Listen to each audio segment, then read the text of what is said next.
Hey everyone, welcome back to my YouTube channel, and I am back with a Q&A video answering all the question related to AMU EEE and Aligarh Muslim university. जो भी question मुझसे पूछे गए हैं मेरे comment section में और जो मैंने पोस्ट ड्रॉप करी थी उस पर जो भी क्वेश्चन हैं, I am trying to answer each and every question without sugarcoating anything. The answer you get from all those questions are very real, coming from a student studying in the same university and the college you are aiming to. तो चलिए start करते हैं directly आपके questions के साथ। So the first question come, what is the girls to boys ratio in BTech at AMU? So आप engineering college में जा रहे हैं तो आप ये एक्सपेक्ट नहीं कर सकते हैं कि गर्ल्स के एकदम इक्वल रेशो में होंगे। ये तो बहुत कम सिनेरियो में होता है, बट अच्छा खासा गर्ल्स का रेशो है। ऐसा नहीं है कि आपको आपके सेक्शंस में गर्ल्स नहीं मिलेंगी। लाइक मेरे सेक्शन में 80 to 85 बच्चे हैं तो उसमें 15 से 20 गर्ल्स हैं, तो अच्छा खासा रेशो है।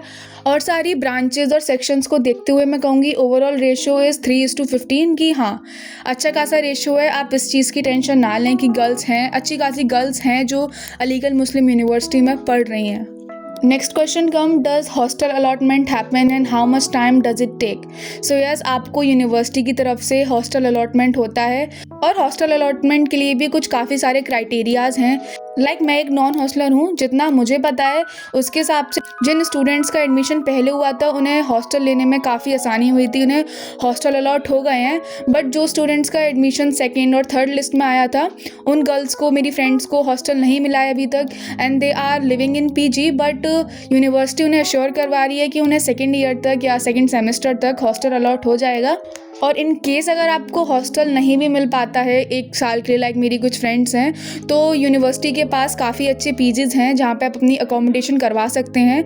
एज सच आपको कोई इशू नहीं आएगा। द नेक्स्ट क्वेश्चन कम, जो मुझसे बहुत लोग पूछते हैं कि what is the environment for Hindus in Aligarh Muslim university. So basically question जब मैं सुनती हूँ तो मुझे लगता है कि कितने रूमर्स फैलाए गए हैं AMU से रिलेटेड, जबकि यहाँ पे ऐसा कोई डिस्क्रिमिनेशन हिंदू मुस्लिम का बिल्कुल नहीं है। मैंने जितने महीने यहाँ पे स्पेंड किए हैं मुझे 1% भी ये फील नहीं हुआ कि यहाँ किसी भी तरीके का कोई भी डिस्क्रिमिनेशन है। जो भी आप सुनते हैं वो सब रूमर्स हैं कि हिंदू मुस्लिम का यहाँ कुछ भी है। We all are studying together in the same bench in the same class. So इस चीज़ के बारे में तो आपको सोचना ही नहीं चाहिए। इसी से रिलेटेड मेरे पास एक क्वेश्चन आया था कि क्या वहाँ पे कैंटीन और जो फूड वगैरह है वो वेजिटेरियन है या नॉन वेजिटेरियन है। देखिए हॉस्टल में तो ऑफ कोर्स आपके पास दोनों वेराइटीज़ हैं, वेज और नॉन वेज। और जो हमारी इंजीनियरिंग की कैंटीन है वो प्योर वेजिटेरियन है। अगर आप वेजिटेरियन हैं और आपको कोई ऐसा इशू होता है तो जो हमारी इंजीनियरिंग वाली कैंटीन है वो प्योर वेज है, तो आपको इसमें भी कोई टेंशन लेने की कोई ज़रूरत नहीं है। Okay, some of you asked me to show my hostel room, but unfortunately मैं एक हॉस्टलर नहीं हूँ तो मैं हॉस्टल टूर क्या ही दूंगी। बट आई विल ट्राई कि फ्यूचर में अगर ऐसा कुछ हो पाता है और मैं आपको किसी अपनी फ्रेंड का हॉस्टल टूर दे पाऊँ तो मैं ट्राई करूँगी। बट या मैं हॉस्टलर नहीं हूँ, so I can't. Okay, the next question is what is the college environment? Like आप AMU में जब आते हो और वहाँ का वो जो ग्रीन लश कैंपस देखते हो, it's like one of the most beautiful campus I have seen across India. And बहुत अच्छा इन्वायरमेंट है, पीस है, काम है, स्टूडेंट्स भी काफ़ी अच्छे हैं, कॉम्पिटिटिव हैं डेफिनेटली। बाहर से मे भी आपको कुछ बिल्डिंग्स लगें कि क्या है, बट अंदर से पूरा इंफ्रास्ट्रक्चर अच्छा खासा बना हुआ है। आपके पास सारी फैसिलिटीज़ हैं, सारी लैब्स हैं। ओके, तो नेक्स्ट क्वेश्चन इज़ आस्क्ड कि वहाँ का पीयर ग्रुप कैसा है। लाइक स्टूडेंट्स क्यूरियस हैं, क्रिएटिव हैं। सो डेफिनेटली AMU के स्टूडेंट और इंजीनियरिंग के स्टूडेंट काफ़ी चीज़ों में पार्टिसिपेट करते रहते हैं, कॉम्पिटिशन्स होते हैं, वर्कशॉप्स लगती हैं। और स्पेशली अगर आप किसी क्लब का पार्ट हैं, like I am the part of one club, so आपको बहुत अपॉर्चुनिटीज़ मिलती हैं कुछ कॉम्पिटिशन में रिप्रेजेंट करने का, कुछ हैंड्स ऑन जाके काम करने का, प्रैक्टिकल स्किल सीखने का। और क्रिएटिविटी ये तो आप पर डिपेंड करती है कि आप कितने क्रिएटिव हैं। अगर आप चाहें तो यूनिवर्सिटी में हर वो चीज़ है जो आप सीखना चाहते हैं, करना चाहते हैं, बट उसके लिए आपको खुद को क्रिएटिव होना पड़ेगा।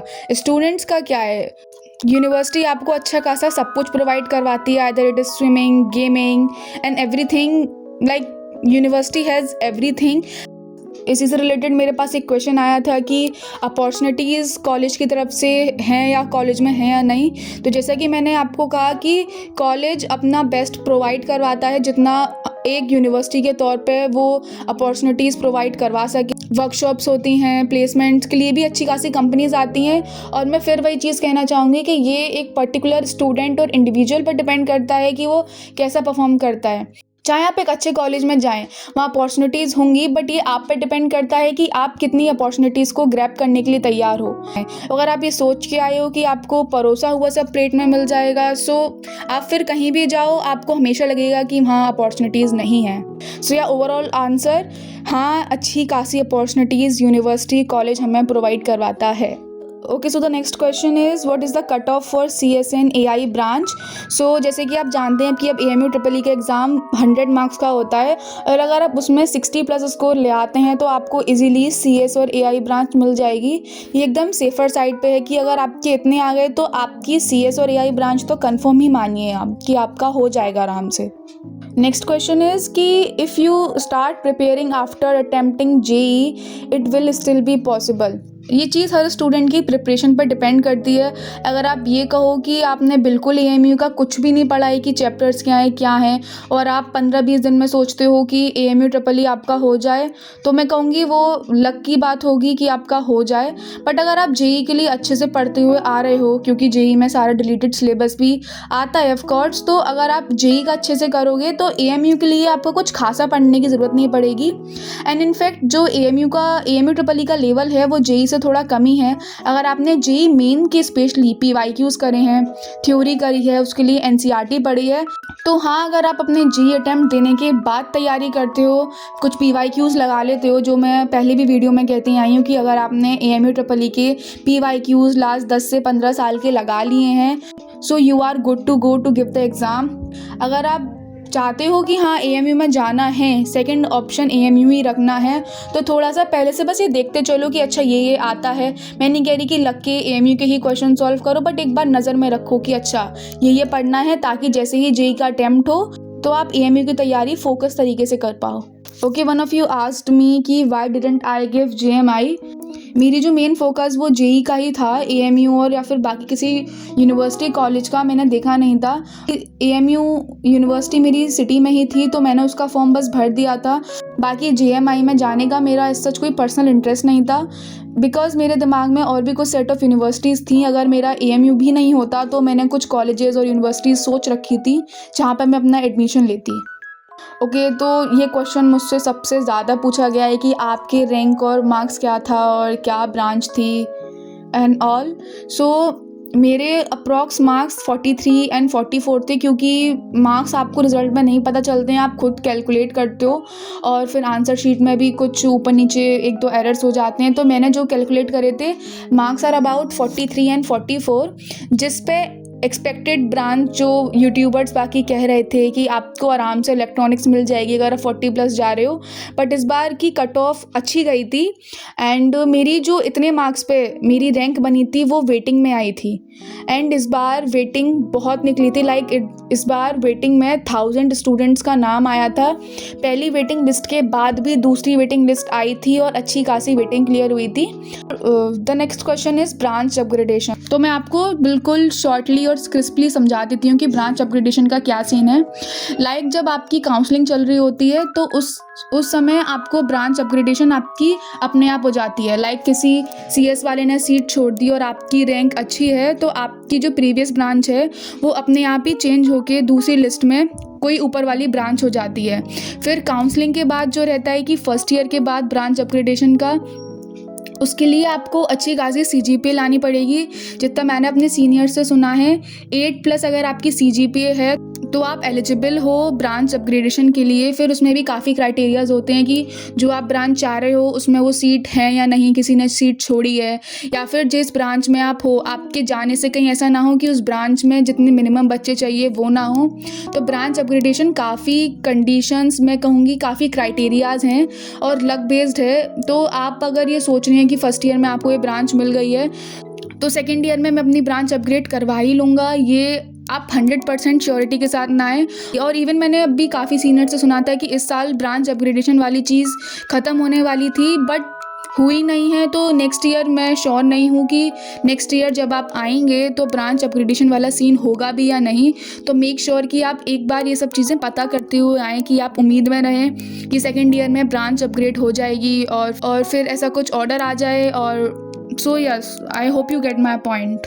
तो बस यही शायद मेन क्वेश्चंस थे जो मेरे कमेंट बॉक्स में पूछे गए थे। और शायद एक क्वेश्चन मुझसे रह गया, इट इज़ अबाउट प्लेसमेंट, कि हाँ कॉलेज में प्लेसमेंट लगती भी है नहीं लगती है। भाई देखो, मैंने फिर बोला ये चीज़ आप पर डिपेंड करती है, आप कितनी मेहनत करते हो। हमारे सीनियर्स हैं, उनको काफ़ी अच्छे पैकेजेस मिले हैं, कुछ इंटर्नशिप के लिए आउट ऑफ इंडिया गए हैं। तो it's all depend on you कि आप क्या मेहनत करते हो। कोई अच्छा कॉलेज IIT भी आपको कंफर्मेशन नहीं देता है कि आपकी वहाँ जाके प्लेसमेंट लगेगी ही लगेगी। तो यहाँ का एवरेज सोचो जितना आप मतलब एक्सपेक्ट करते हो। मैं ये भी नहीं कहूँगी कि बहुत अच्छा प्लेसमेंट है एवरेज, बट फिर लास्ट वही चीज़ है कि ये चीज़ आप पर डिपेंड करती है। लगने वालों की 20-25 लाख तक भी लगे हैं और एवरेज फिर वही जो आपका आता है। ये चीज़ मैंने पहले भी वीडियो में बोली थी कि आप किसी कॉलेज में आ रहे हैं तो आप उसके प्लेसमेंट रिकॉर्ड को थोड़ा देखें। हाँ, नेसेसरी होता है कि क्या प्लेसमेंट का सिनेरियो है, बट सिर्फ इसी चक्कर में कि प्लेसमेंट अच्छा है या नहीं, इस बेसिस पे आप कॉलेज सेलेक्ट ना करें। जो कॉलेज पेपर्स पे दिखाते हैं कि उनकी एवरेज 10 लाख है, 11 लाख है, रियलिटी में जाके चेक करिए, वहाँ ऐसा नहीं होता है। Again and again I am saying the same thing कि ये चीज़ आप पर डिपेंड करती है कि आप अपने आने वाले 4 साल कैसे बिताने वाले हैं। आपकी प्लेसमेंट इसी पर बेस्ड रहेगी। कॉलेज कुछ नहीं करेगा। आप चाहें तो आप ऑफ कैंपस निकालें, ऑन कैंपस भी काफ़ी कंपनीज आती हैं। I hope I cleared your doubt. I think this video is quite long because होनी भी थी। I answered all your question जितना मैं सोचती थी कि जितना ज़रूरी है एक स्टूडेंट को। और ये जो स्क्रीन पे लिख रहा है पढ़ लेना, मैं बार बार कहूँगी अच्छा नहीं लगेगा, बट अगर आपको वीडियो अच्छी लगी हो so please like share and please subscribe. और बाकी भी जो मैं कंटेंट बना रही हूँ वेब डेवलपमेंट से रिलेटेड या DSS से रिलेटेड, तो कोशिश करिए कि वो ज़्यादा से ज़्यादा लोगों तक पहुँचे। या that's all for the video and I am praying कि आप जो चाहते हो, जिस कॉलेज में चाहते हो, जो ड्रीम चाहते हो, वो आपका पूरा हो। That's all for the video. Thank you everyone. See you at the next one.